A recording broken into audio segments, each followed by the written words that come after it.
Today's topic is really a word that I haven't really heard too much in the contact center space until initially coming across Kathleen and her sharing with me what all that means, resilience. Um, if you look at the icon here, you can see there's a number of words that we've talked about over the years. Retention, culture, recruitment, and more recently, well-being, engagement. All of these things tie together. Kathleen is an expert in this area, and we're fortunate enough to have her spend some time and talk about this subject matter. It's a people issue and what it might mean in contact center support for all of us. So, Kathleen, the last thing I want to say before I turn it over to you is we all know our people and we all know some of the challenges we have. So as you listen to what Kathleen is sharing today, think about how this applies to either your clients, Corey, or to your own operations. And let's get some back and forth and stop her at any and all point. I told her part of what we enjoy doing is totally screwing with the people who are presenting. So totally knock them off base. So don't prove me wrong, team. But Kathleen, thank you so much for taking time with us and going through this today. We really appreciate it. It's my pleasure. Thank you, everyone. It's a joy to be here with you and to really talk about this critical skill set of resilience. Body-mind resilience has been my mission for over 20 years because of two reasons. It saved me and my business twice. The first time, body-mind resilience saved me physically freed me from chronic muscular pain that was threatening a brand new career as a massage therapist. And figuring out a way to be able to reset my body allowed me to continue forward in what became my 16-year practice. The second time was in 2016 when it really saved me mentally and emotionally when I was taking that system I figured out, self-care system, and putting it into a virtual system for the public and business as an alternative to opioids for musculoskeletal disorders. What I didn't know at the time was I was burnout. All I knew was I was literally on the floor in the fetal position. I couldn't get my brain to think, and I had these challenges of the startup that I had to solve. So thankfully, I learned how to reset my nervous system, which then gave me back my confidence, my focus, my health, and it showed me how I could use that to face challenges and be more resilient with stress in terms of my own world. So today what we're going to discuss is how chronic stress impacts the workforce today and how embracing a resilient strategy is actually an extremely smart and critical business strategy to keep your organizations moving forward resiliently and sustainably. So let's look at really the critical role that resilience plays. So as David said, business, we're all familiar, productivity is the name of the game, and recruitment and retention to that end serve that process. But what happened during the pandemic changed two things. Number one was the first thing it did was it showed us that a remote workforce, a decentralized workforce could get non-essential work done. And the second thing it did was it really showed us, we had a whole new experience of this colliding of our personal and professional selves real time on Zoom with each other. So we saw kids running in the background, we saw people's animals, and it really changed a lot because while we were in this really stressful situation, we were figuring out how to be more of our true self, all of ourselves. So that really gave people, that isolation gave people a pause to be able to really look and consider what their personal values are, what their professional values are.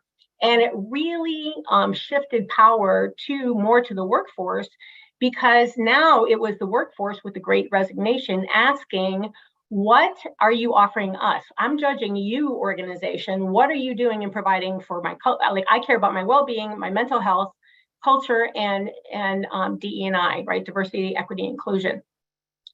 So the thing is that the pandemic just didn't stop and everything went back to quote normal, right? All of that chronic stress that we all experienced continued on with new changes, with new constant issues that were coming up that we still had to be on the top of our game. Only most people were still very depleted and had not gotten through any chronic stress or reset themselves. So if you as a leader are, having a sense of burnout or exhaustion, just trying to stay ahead of the curve, it's no wonder, and you have plenty of company. And so understand too, if you're in that space, so are your managers and your team. So what I'd like to do is just start with the basis of understanding for everybody. Really, this is the A definition of resilience, right? It's our ability, in essence, it really is our ability to face life, whatever life throws us, to be able to get back up and to continue on, but not dragging, to continue with enthusiasm, to continue with engagement, to really be excited about life. And chronic stress really does have quite an impediment to that. So one of the things that's helpful is we hear these words all the time, but really it's understanding that neurologically, there are different states of being that we have at any given moment that we could be in. We can be energized, which is of course where everybody wants to be. And this is where we get along with people, we get great sleep, we're excited about our work and our family and our life. Things are functioning well, we're able to really focus and concentrate. Then there is stressed, which is where now things are starting to be a little pressed. We're still juggling and we think we can handle it, but it might show up as, I can't concentrate as well. Maybe I'm getting a little grouchy with people. Maybe I'm a little short with my family. It starts to show up a little bit as when we're stressed. Chronic stress is when that continues for a long period of time. So I think that this, certainly would be a world record of trauma, chronic stress and trauma for the last, 4 years going on. And so what happens is on a nervous system basis, it starts to wear on us mentally, emotionally, and physically, and show up in the things that we're seeing, where people are exhausted or overwhelmed or seeing more physical issues or anxiety and depression. Then it elevates when that keeps going. That's how you get to burnout. And burnout is when it's all of those things, but there's also this now sense of separateness. And the World Health Organization identified 3 specific traits of burnout: emotional exhaustion, cynicism, which is so skeptical is great. Cynicism is now, it's a negative bias to that, and reduced professional efficacy and a lack of caring about that on top of it.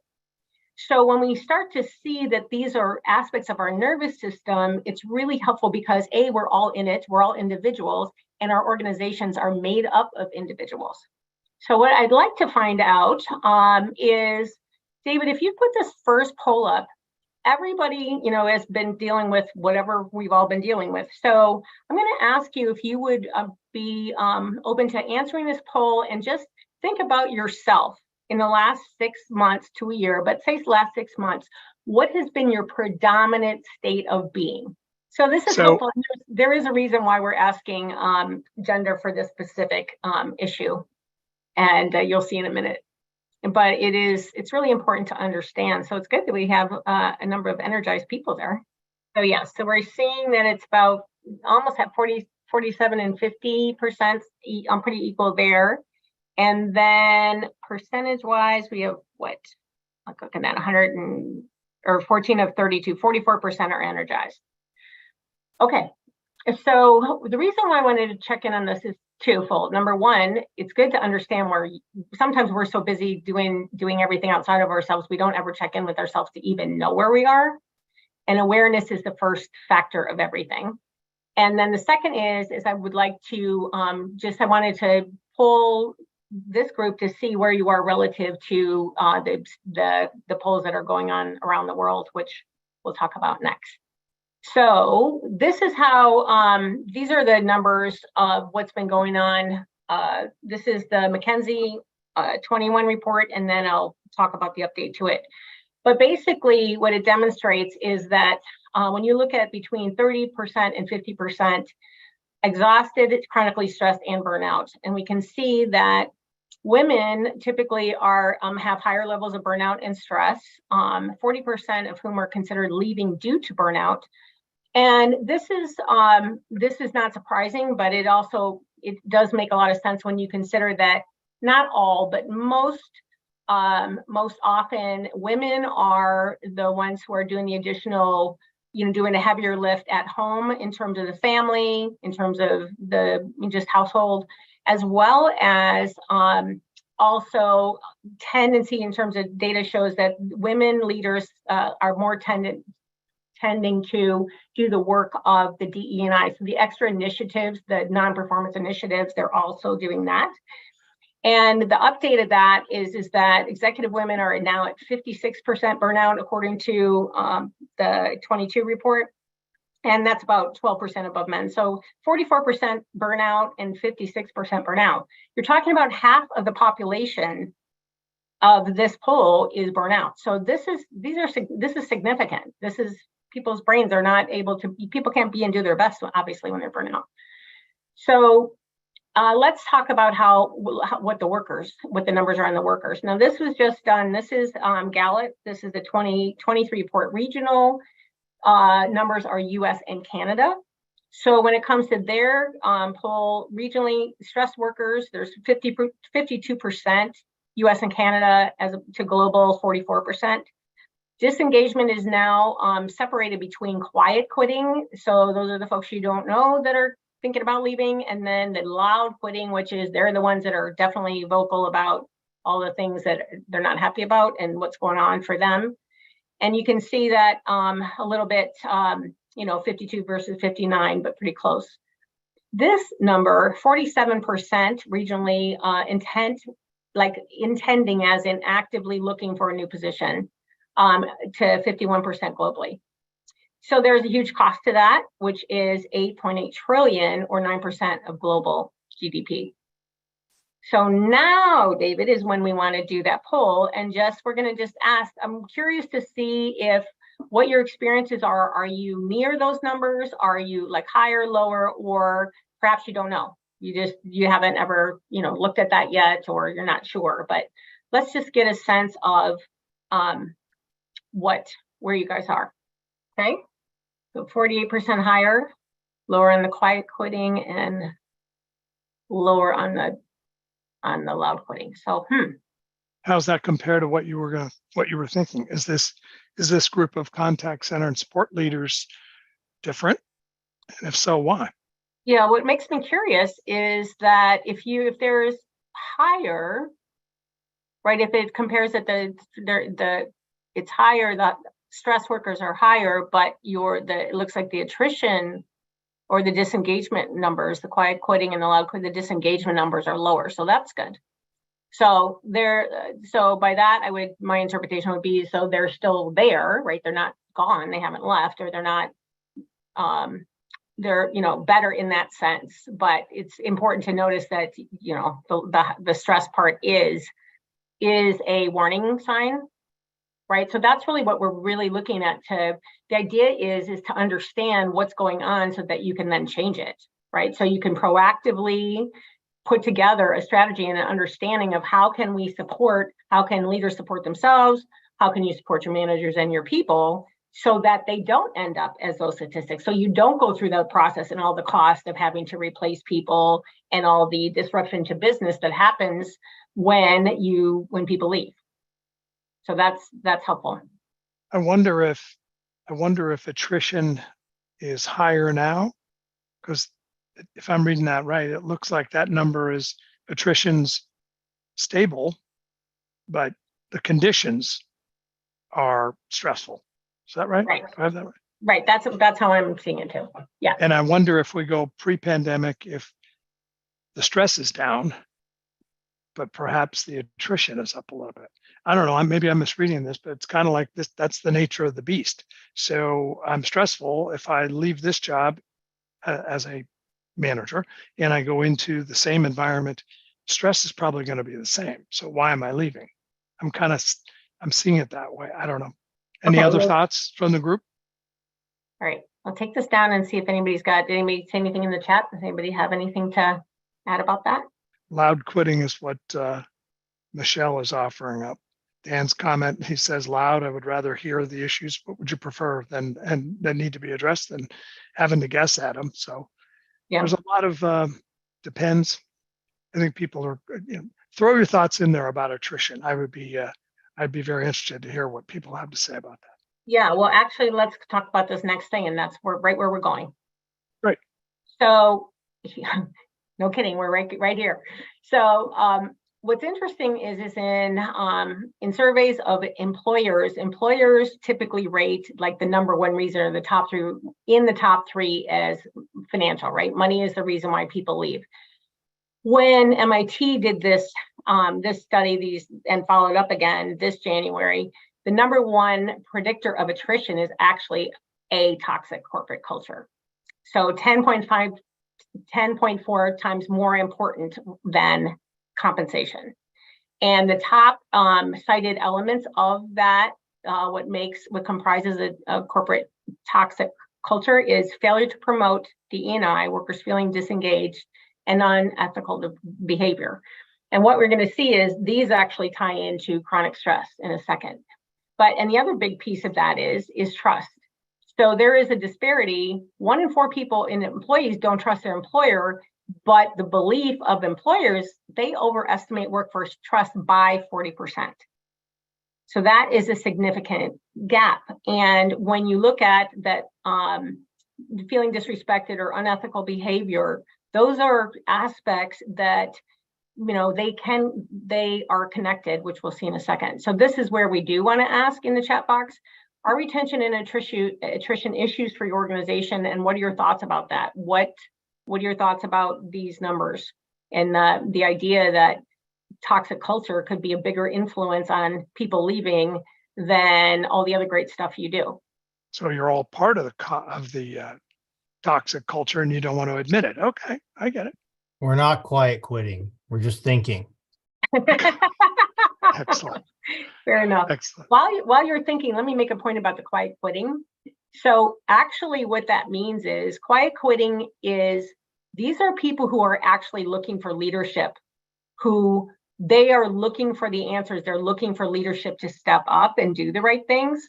Where loud quitting they're just like, we're already out of here. But the good news about quiet quitting being higher is these are actually people who really want good leaders. They want leaders. They want to be developed. They want support.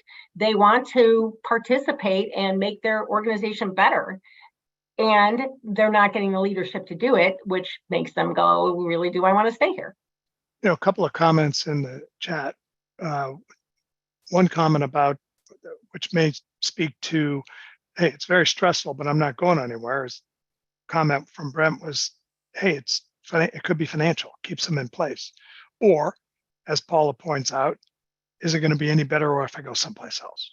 So the stress is there, but it's not impacting the attrition. On the other end of the spectrum, Erica throws out that perhaps the return to office policy has had a significant impact driving up attrition. So any comments or thoughts about that? Anyone else seeing the return to office rules negatively impacting or impacting attrition? I would add one question to that, which is, are you seeing it more with women leaders or women employees? Because they're the ones that are most impacted with the additional burdens of family and other responsibilities that tend to have, they're the ones that all of the numbers show that having more flexibility in their schedule is the critical piece for them to stay. They value that more than anything, is having flexibility. Mm-hmm. Yeah, and Michelle offers up that, making the process of doing your job difficult is really going to drive attrition.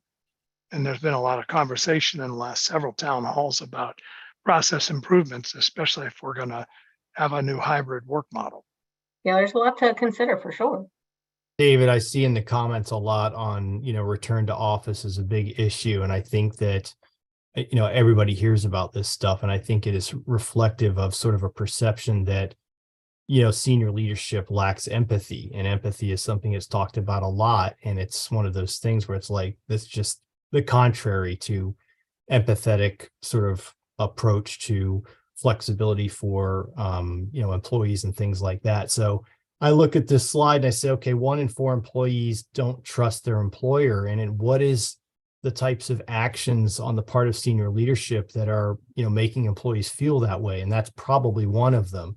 On the one hand, during COVID, it was like, oh yeah, everybody go home and work. We'll support you. We'll set you up. You can do your own thing. And then as soon as that situation had changed, it seemed there was like a disingenuous kind of perspective where it's like, okay, things have changed now. We need you back here where I can see you. And that is the type of, attitude where you get people upset and not trusting their employer, just as an example. And there's plenty of others as well. So, just something I'm pointing out from kind of looking at the comments and correlating them with the slide. It's a great point, Greg. Yeah, it is a great point. And it is definitely it does feel like a bait and switch kind of thing. Just like person-wise, human being-wise, it doesn't feel right. Well, it's an inconsistency, right? Correct. Incongruence. Yeah. Yep. Kathleen, I don't know if you can answer this with any data, but Dan asked the question. He'd be curious to see if the data around geography and demographics of the studies. Curious if toxic would be defined the same way across generations or regions. Oh, good question. There is the other report that I just quoted, the Gallup poll. I can share it later, or I'll send it and you can add it in after the fact, David, the link to that. But that actually, what's great about that is it is all it's global. It's a global report. So it looks at all different regions and their different issues. And that specifically, their focus is more, it is on retention and attrition, and stress and anger are all things that are being measured. So that you can definitely get some correlations. I find that I kind of geek out on all that stuff. I just like to understand what's going on differently, but certainly different cultures are going to have different perspectives about this. This is MIT. So this is US, this study. All right. So let's, what I'd like to do now is really talk more about chronic stress and how it impacts all of the things we're talking about. And that what it does is chronic stress is like a pair of self-darkening sunglasses that you put on, but you don't realize you have. The more stressed you get, the darker the lens, the darker your perception gets relative to yourself, relative to other people, situations. It has a negative bias. And so it's important to understand that with regard to the nervous system, it's like a toggle switch, and it goes from one to the other. We toggle back and forth based on the perception of our nervous system of whether or not we are under threat or we're safe. And, the old saber-toothed tiger idea was like a physical thing, but these days it is mental, it's emotional, it's all kinds of things. So when we look at this is our emergency mode, right? When our nervous system perceives threat, it says, okay, I have 3 options I'm going to go into. We're going to either go into fight, we're going to go into flight, or we're going to go into freeze, which is overwhelm and shut down. Fight or flight is you're actively going to do something. You're going to run away, or maybe you're going to, fight, right? Run towards, run away, flight. But freeze is a shutdown. It is an evolutionary thing of our nervous system. It's kind of like the tortoise could only draw their legs and head in, it couldn't go anywhere. And really the nervous system decides if that is the safest thing or the only option, it's going to put us in those modes. So these are automatic, and we're not meant to live here though, but this is where we've been living for the last 3 years with all of these triggers that every time, every day, every situation, one of these things are getting triggered. And you toggle through all of them, but usually when we were kids, we figured out one of those was our best coping mechanism. So we have a tendency to go towards one, as our kind of go-to action. So when you get triggered, like, do you get angry, or do you just immediately want to avoid it, or do you just shut down and can't talk or, deal with it? Contrary, this is where we're supposed to live. We're supposed to live in the restorative side of our nervous system where we're healthy, we get along with people, which is the most critical part of this. Getting along with people, socially engaged, only happens when we're in this side of the nervous system. It's also where we get great sleep, our immune system functions well, but we are feeling safe, so the body is safe to be in this mode rather than under this threat and threat perspective. So what Dr. Stephen Porges is a 40-year researcher, doctor of psychiatry at UNC Chapel Hill, and he basically did all this research that was changing, life-changing, game-changing with the polyvagal theory, because he was the guy who figured out there's certain patterns to all of these three that are individual. And so he just did it as research, but everybody who was a psychologist or a psychiatrist working with people said, wait, I could use this.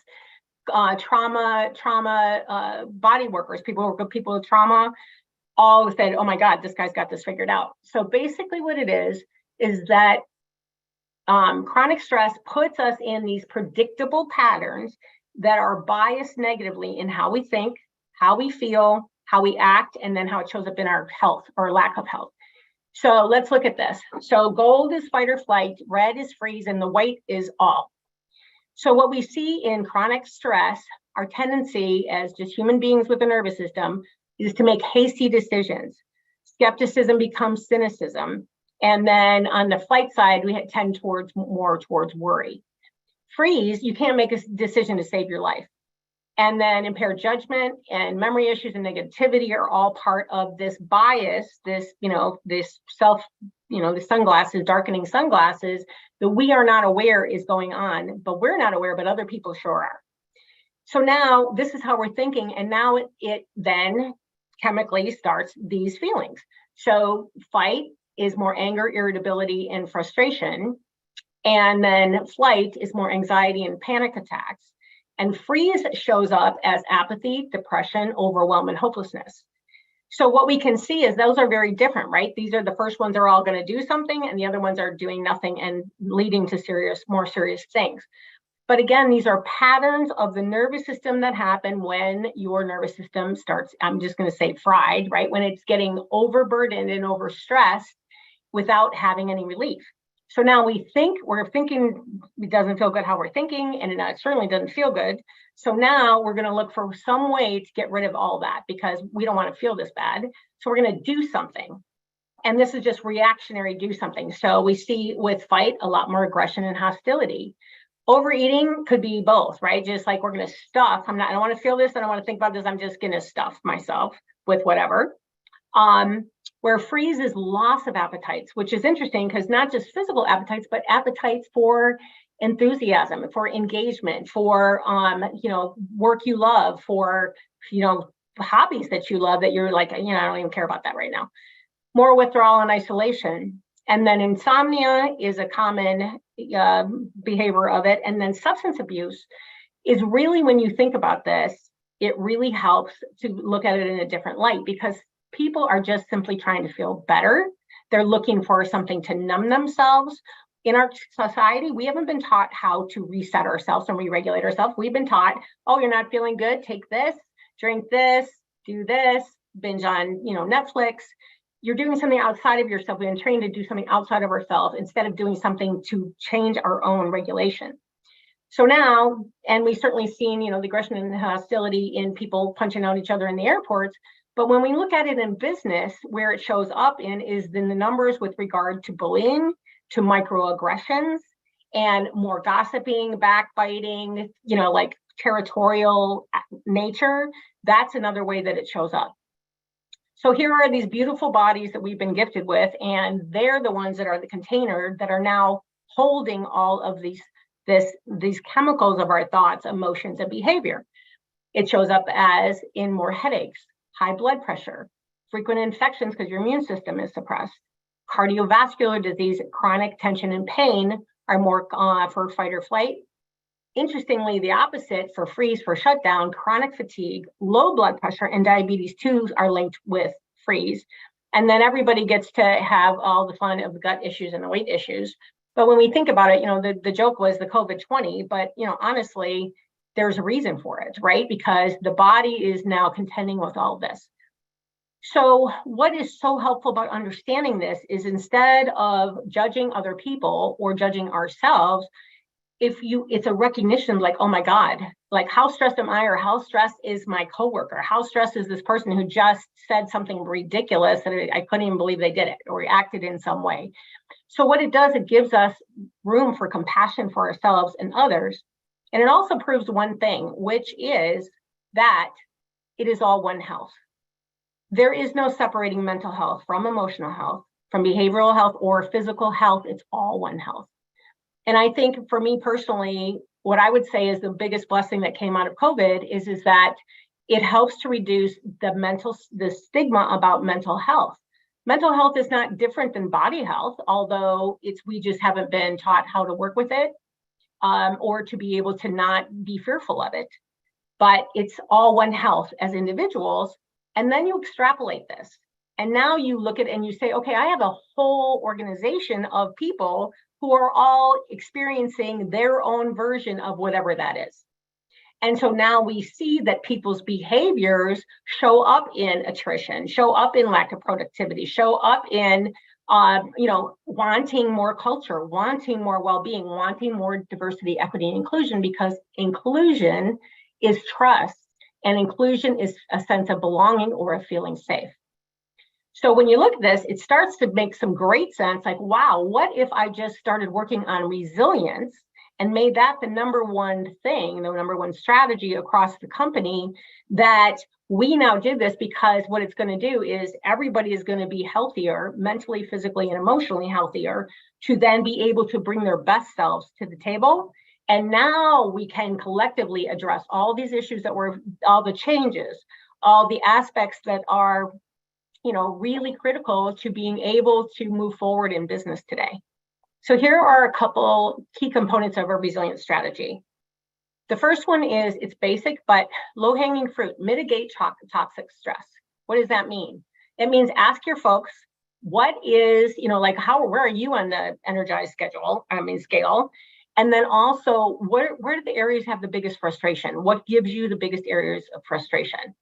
Polling your folks, they'll tell you all kinds of information if they feel safe enough to answer the questions honestly. And you start there. The second thing is to build resilience and build trust, right? Trust is the underlying factor of people getting along with each other, and being able to then, as you saw, stay in the side of their nervous system where they get along with people and can think clearly and do their best work.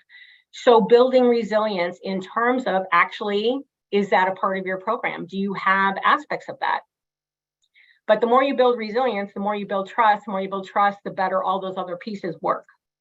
And then the third one is to proactively create a resilience culture. And what that means is that it's intentional. It becomes something that is just like there's other statements of mission statements on the wall about what your values are, but it's way more important. You can put it on a wall, but if the leader is not championing it, the top leader is not championing it, what happens is it falls to HR. People know that HR is just doing this. People feel like, oh, you're just doing that to get me to work harder. And so it's lost. And the top leaders are the only ones who can really make it a tenet, a values tenet of the organization, and fund it, right? To actually put budget and executive backing behind it so that it really becomes a key mission and key foundation of the organization. What are some of the things that a budget would address? If you have examples of that? Sure. So a budget would address what kind of programs. In fact, how about if we go to the next slide, because we'll go right into it. So a budget. So these are things that, if what's a resilient, what are some action questions you could ask, and then being able to have a budget for doing these initiatives. HR people they're 98% burnout, not surprisingly, as that they have contended with in the last few years. So they typically, 72% of HR people are ready to leave their jobs because they say they don't have either the resources, they don't have the resources to do their job. So they'll get, do this initiative, do DE&I, do this, do that, to these well-being programs, but they get no budget to do it. And so that is high levels of frustration. That's a really, easy mitigation point. Then to look at your programs. So which of the current programs tie. So there's lots of programs, and people are really trying, I think, very hard to, people are asking for a bunch of different things and they're trying to do it. Maybe they don't have a strategy. Maybe they're just throwing it like spaghetti at the wall to see what sticks. But what happens with that is you're disparate in your budget and you're disparate in your results. So you can have 12 different programs, but looking at it and tying them to, does this increase individual well-being and team well-being and performance? And then which support mental and physical and team collaboration, what can be better utilized? So it's looking at all of your resources, and then maybe it's a reallocation of budget, right? It doesn't mean you have to like pick, create a whole new budget, but it does mean just getting much smarter about what you're putting your resources into, and having it know that, okay, this is the baseline, that everything is going to support these things. And if, like many people have had EAP programs forever, and that for a long time was the answer for mental health. Oh, we have an EAP. Did anybody use it? That is the question, right? So now people are better and we're using it more, but what is it tied to? Like it's a progression of a menu, right? There's a progression where they can all feed off of each other and actually magnify or exponentialize each other, so you get more value from the things you're doing. And that's really the point. But it has to be championed by the top leader to really work. Championed by the top leader and backed financially, in terms of saying we're putting our money where our mouth is. And yes, this is really true. The next thing is obviously asking what resilience training are you going to add if you already have it, if you're already doing resilience training. But what can we do to teach our people how to self-regulate when they need to? Because the triggers are not going away. Every day there's a new something else, whether it's new technology, we got more stuff with AI, we got more stuff with supply chains. There's so many different factors that are going on. You're not going to stop the triggers, but what can you do to help people control this body mind that they have control over? And it's possible. You can shift your nervous system. You can shift your mindset. You can shift the chemicals that are flowing in your body if you know how to do it. Then the fourth is, as I said, HR is already overwhelmed. They are honestly so fried. I work with a lot of HR folks. And same thing with the executive teams, right? Because you guys have all been the ones who have been holding the fort down. And it's understandable that those burnout levels are so high. So why not get support, right? Why not ask for support from folks who know how to take these things, bring them together, and look at the overall of what you're doing to say, okay, let's work all this, pull these things that you're doing are great. Let's add this. And now we have a whole holistic, sustainable plan that you now methodically scheduled work through your organization. And it's a very effective way to show consistency, to show that this is not the flavor of the day, but it really, and then for as people are going through it, when leaders are the first ones that start changing, because who they're being is different, that is neurologically experienced by, we can feel people before they say anything. You're like, oh, I'm not day to talk to them today. So when they change, and then managers and supervisors, when you start working with those first, and now the neurologically influence already changes the culture, and then you work it through progressively so that you help everybody, or you can do it in different ways depending on your organization. That's always, it's always a customized thing to understand what is your specific needs, what are your needs, and then how do we help you get the results you're looking for from using this process. I knew there was a term for it. I have been hearing lately a bit about the wellness departments within organizations, and I know LinkedIn has a wellness director. I know a number of organizations have wellness directors. To be frank, I'm not sure how that factors into any of this, if it does. Or is that just hey, we went and created a department, we hired a couple of people and they know how to do jumping jacks, so we're all good. Do you have any perspective on wellness departments? And if so, how does this all tie into that? Well, ideally, right, if you're going to add a new function like that, this is who's doing the, not championing, but this is who is doing the lion's share of the actual execution of the ideas. So for me, it's wellness is much bigger. So it's come a long way from 20 years ago when it was literally a lunch and learn and okay, we're going to talk about nutrition or this specific thing. And those all have their place, but who we are now as humanity, we need way more than, you know, a nutrition consult, right? I mean, we are talking about 50% of the population is burnt out, or thereabouts, 30 to 50%. This is a different level. So it's really, I think the blessing in again, COVID and being on Zoom with everybody is we're not separate anymore. Like who we are is like when we say you bring your whole self to the job, well, your whole self is all the messy parts too. So wellness is really, you know, we recognize that it's financial wellness, it's physical wellness, it's mental and emotional wellness. It's all of it because we are all of it.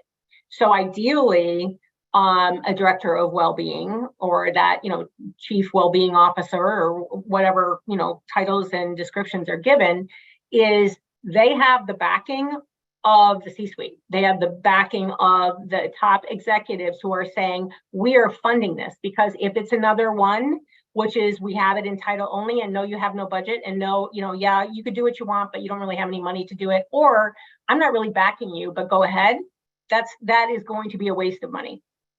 So it's really about taking this really to heart, that if you can understand that we're talking about individuals, we're all the same in this regard, and we all can use to be stronger in our resilience, which then actually allows us to be those amazing people that we really are, that are just covered over with all of this, you know, with this stress and trauma that we've been in. But it can be shifted. You can do it yourself. And then what happens is what I see is now people, because they can do what they can do. Like if I can shift myself right now and I can have a really difficult conversation and I can be present and stay here and listen to that person and get through a difficult conversation. Now I'm more likely, when I know what I can do, now I'm more likely to say, okay, you know what, and I really do need to go talk to somebody. Like it would really be helpful. So what I'm seeing is in organizations who do that, now their other services are getting more utilized because they recognize I'm better because I'm in more control than I thought, and I can handle myself. But for these issues that are stuff that I haven't dealt with, I'm going to talk to somebody about it.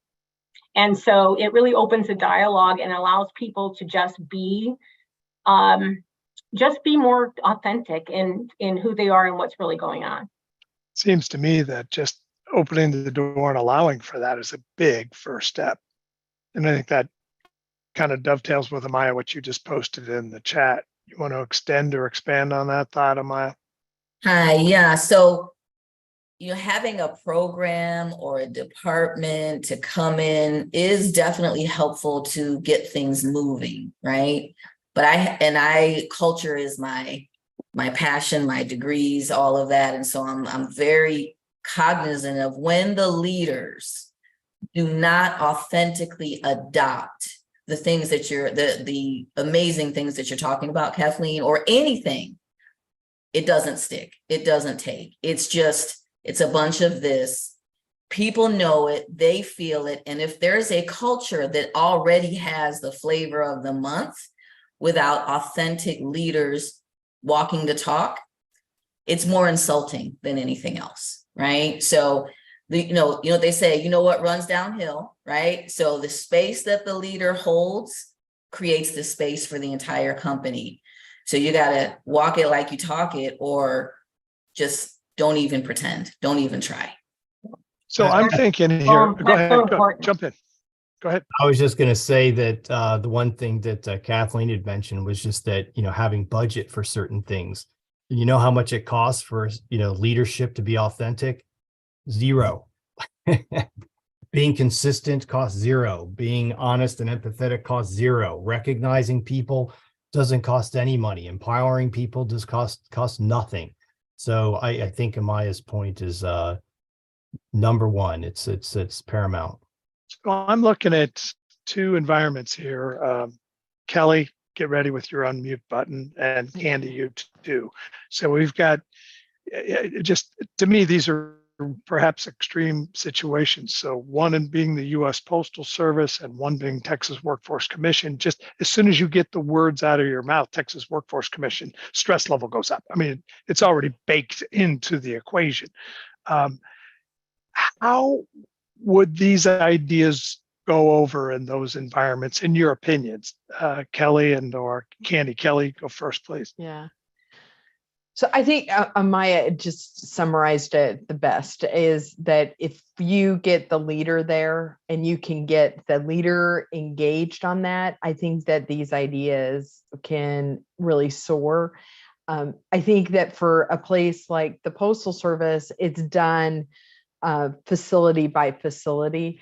But also I would add that it's that leader getting those mid-managers, getting them engaged as well, because a lot of times it's the mid-managers that are feeling that stress every day of getting things done. And so, I've also seen it that the top leadership might be really engaged on this, but they got to win the hearts and minds of those mid-managers, because those are the managers that are really the CEOs of each of those smaller departments, especially when you're looking at really large organizations. Mm-hmm. And that's where you can really drive that cultural change, and in my experience.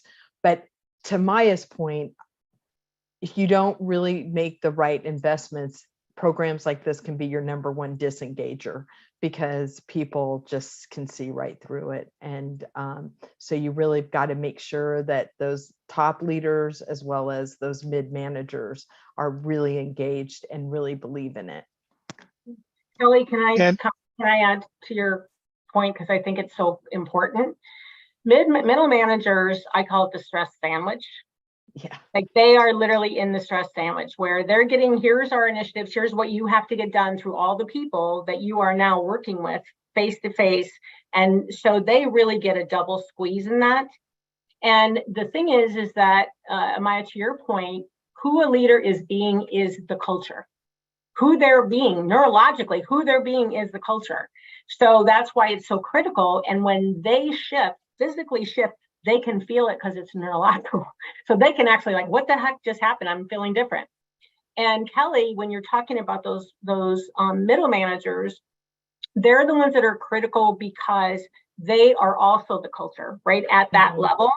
And so those two, that is why it's always recommending that all the leadership, and then basically C-suite to supervisor, in my opinion, is always first, because who they're being, God bless middle managers. Honest to God, I think that they have the hardest job, because there's so many expectations. And here's what happens when you're chronically stressed. Remember how we said that social engagement isn't available? So here are these folks whose job is to manage other people, to get along, to listen to develop people, and they're in the side of their nervous system that is in threat.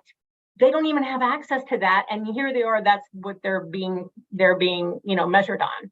So they're critical to have those skill sets, because they can actually stay in the side of their nervous system that allows them to have the skill sets and the presence to be engaged to develop those people. So I think in some ways, those are two, they go together, the C-suite and the middle manager. So thank you for bringing that up. It's a really important point.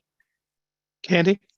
I was going to say that from my perspective, where I see our organization, we have a highly engaged executive director who communicates very effectively. We have some programs in place that are part of our culture that address wellness. And but what it really comes down to when you're talking about an individual and the amount of stress that they have with regard to their job is their relationship directly with the people that they report to. And I don't think you can minimize that, how important that is. You can have a lot of infrastructure and programs in place, but if you do not have a good relationship with your direct report, those are not going to be effective. So I think it comes down to having great relationships and communication, especially in this remote work environment. You don't get to lay eyes on people frequently, and you can't just walk by and, give eye signals, or hear what's going on. So the remote aspect of our work does add some complexity to that. That's my perspective. Thanks. I know we only have a minute or so. Pauline, you're seeing it across a lot of verticals and a lot of operations. Do you have any thoughts around this? Well, I mean, I want to add a couple of things. One, recognition is something that can definitely come into play and can help break down some barriers. It's obviously something that can be done at a corporate level through organizations that do recognition programs. And it's a great way to engage your remote workforce, that you can have a system of recognition that either just sends them a recognition, or it can also be point related where they can get prizes. There are companies out there that do that. I'm more than happy to connect you guys with it. If anyone wants to have a recommendation on some companies, I can definitely do that. I've done that in a previous life. The other thing is that this is something I'm seeing personally coming into my yoga studio. I'm a yoga teacher as well. And I'm seeing people that are burned out and seeking out ways to fix mind, body, soul at the same time. And then we're also seeing people coming to us at all different levels of an organization and saying, and telling us the same things that Catherine shared in terms of, that she shared in terms of the signals that we're seeing in terms of and stress, and looking for greener grass someplace else. We're seeing it from the contact center agent all the way through. But that trust levels in people sometimes don't have anything to do with their current organization. It's how they've been treated in the past. Whether they've been laid off, or their spouse has been laid off, or their parents were laid off, or their people, their neighbors, that there's stress and trust issues. That is something that as employers, it's a cultural thing at this point, that trust in one's organization. You can trust, but it's not something that can be easily built back up again. But as leaders, we have to have the backs of our people and go the extra mile for them. And that's how you build trust up within a department. And it can start with your own small recognition program, and being supportive and listening to folks about where they are. And when they come to you and they have one of these bad behavior situations, having been through this conversation, that I think is very important, we can empathize with them, identify that they may be having more stress than it's just the situation, and not pull triggers to hurt somebody professionally because they have had an outburst that may be a buildup in signs of other stress related things. So I think it's a really important discussion. And if people are feeling this way and you see an outburst, it may be a sign that they are considering quiet quitting. It's a small, loud outburst rather than something that is the situation at hand may not be the thing. It may be just an expression of a larger problem. Yeah, we're spilling over. Matt, real quick, you had your hand up. Yeah, and I just wanted to comment on what the last two, and sorry I was not here for most of it. I completely agree. I also think that one thing that I encounter is some people think they're really good at it, Pauline, and they just aren't. They think they're really good at managing people and reacting the way that they want. So I think we also need to look at the people who are doing it. We have all these things in place, but they're actually not good at it. I kept encountering that in a previous position where, I would say, okay, I'm going to observe. So, I think that's a really, really great thing. I also think we need to observe them too, because people think they're better than they are. That's a great point. So many times there are individual contributors that are promoted, and they're great at individual contribution, but they're not transitioned properly into a leadership role, they transition to a manager role without the leadership skills, that we don't invest in that first line manager to teach them how to transition from star contributor to emerging leader. Kathleen, go ahead and pull up so people can get that final pieces of information that we chatted about as we wrap up here. Thank you, Pauline, by the way. That's very helpful. Thank you.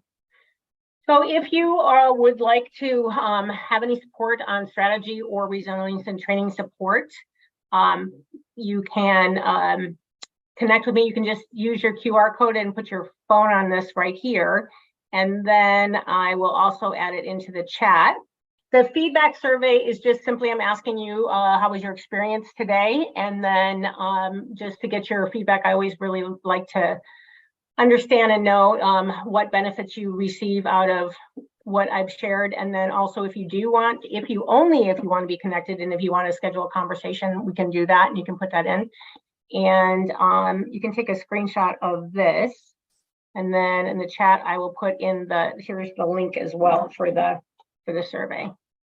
And Kathleen, I know people can find you on LinkedIn. Is there additional content that people can request of you that you can share? I'm sure you have a number of things. Oh gosh. But yeah. So yes, you can reach me directly here at my email, or you can reach out to me on LinkedIn. But I have a number of things on my website. I've done a bunch of video clips on LinkedIn talking about different subjects, all relative to this subject and different components of it. And then I also have a bunch of stuff on my website. So I have lots of ways of resources. The best thing is to have a conversation, because then the more I understand what your individual circumstances, that's really where I would have a great skill set with identifying what you're dealing with, and then offering those services or ideas about what would make sense for you to work where you're working from in a great way. And that's, it's just a simple conversation to see if that would be helpful for you.